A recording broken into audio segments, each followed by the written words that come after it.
Praise the Lord. கர்த்தருடைய பரிசுத்த நாமத்துக்கு மகிமை உண்டாவதாக. காலையிலே உங்கள் யாவரையும் சந்திப்பதில் மிகுந்த சந்தோஷம். பிரசங்கி 10ஆம் அதிகாரம் 8ஆம் வசனத்தை நாம் தியானிப்போம். படுகுழியை வெட்டுகிறவனை விழுவான், அடைப்பை பிடுங்கிறவனை பாம்பு கடிக்கும் என்று எழுதப்பட்டிருக்கிறது.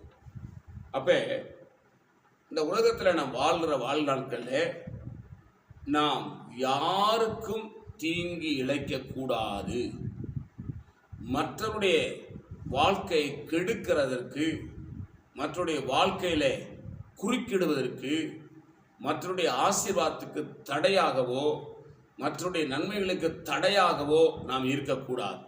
அப்படி இருந்தால் மற்றவர்களுக்கு நாம் படுகுழி வெட்டுகிறோம். ஆனால் வசனம் சொல்லுது,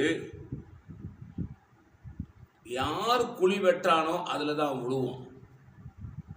ஆகவே கூடுமான வரைக்கும் இந்த உலகத்தில் 100% நன்மை செய்ய முடிந்தால் நன்மை செய்யணும், இல்லைன்னா அமைதியாக இருப்பது நல்லது.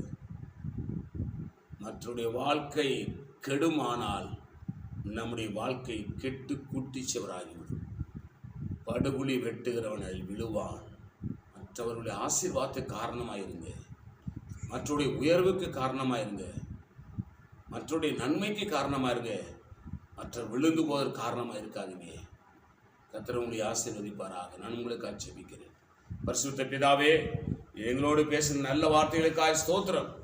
இந்த வார்த்தையின்படி எங்களை ஆசீர்வதி. இயேசு நாமத்தில் வேண்டிக் கொள்கிறோம் பிதாவே, ஆமென். God bless you. கர்த்தர் உங்களை ஆசீர்வதிப்பாராக.